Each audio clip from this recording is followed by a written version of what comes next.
Don't you know it's rude to enter without knocking? The youth of today. No manners at all.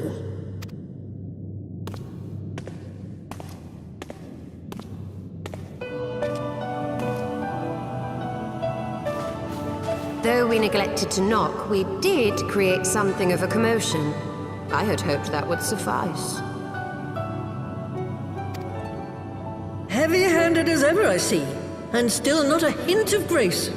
Some things never change. To give credit where credit is due, I learned from the best. It has been too long, Master Matoya.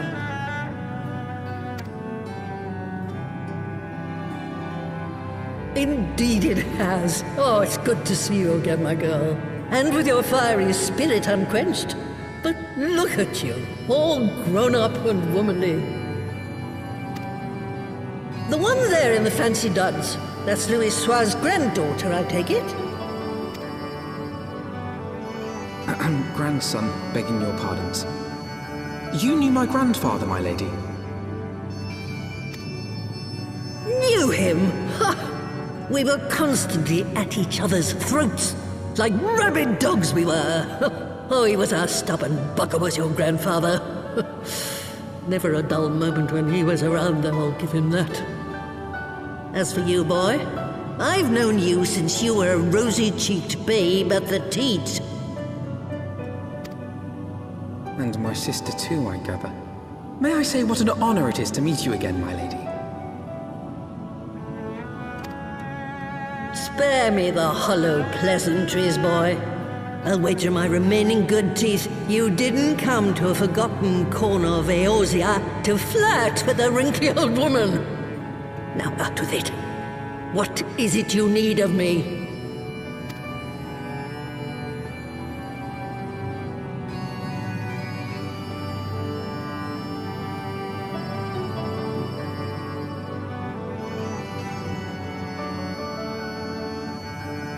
Azizla. I never thought I'd hear that name again. You are familiar with it?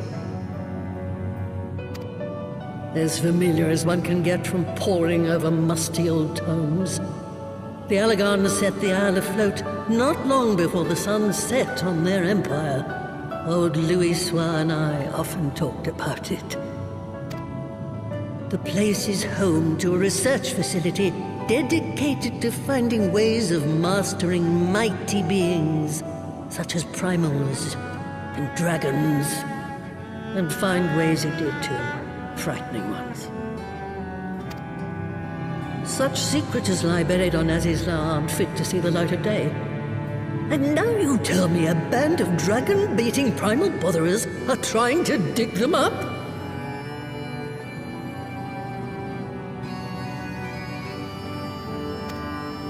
Indeed.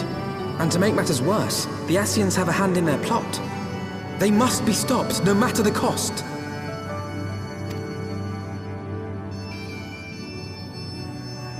I see. Very well. You will help us then? Truly? I had not anticipated such an impassioned response. Could it be that the presence of young blood has stirred your own? Ah, some things never change. One day that pertness is going to cost you your tail, my girl. Don't say I didn't warn you.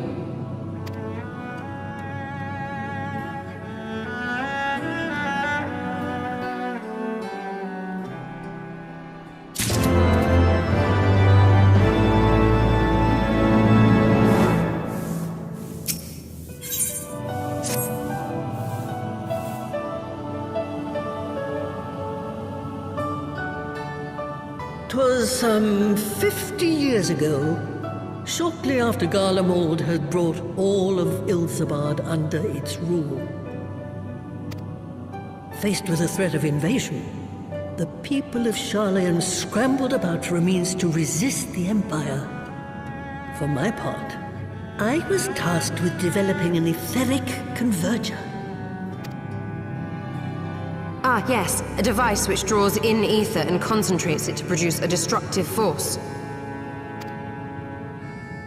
But as my research neared its end, it was denounced by the Forum, who claimed that my device was more likely to destroy us than our enemies. After that, they and I had a little falling out, and I decided to seal away all the fruits of my research, lest the dunder-headed ingrates reap any benefit. Ha! Petty, I know, but gods, it was satisfying. Do mine ears deceive? 'Twas you, was it not, who was so fond of saying that all knowledge exists to advance mankind, that how it is used depends on us? I don't remember. Perhaps. All right, yes. It was a pet phrase of mine. And that should give you a notion of how sick and tired I was of those spineless wretches of the Forum.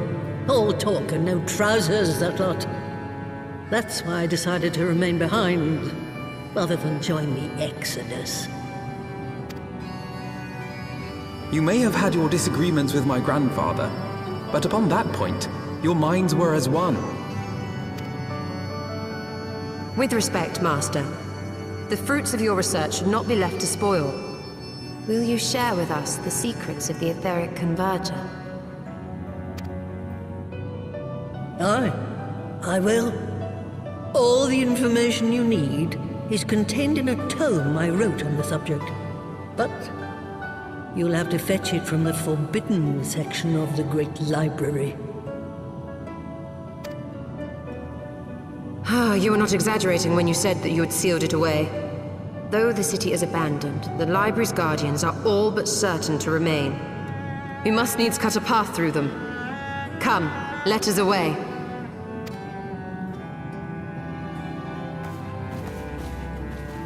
Not so fast, you lot. Stoll and the boy are staying with me.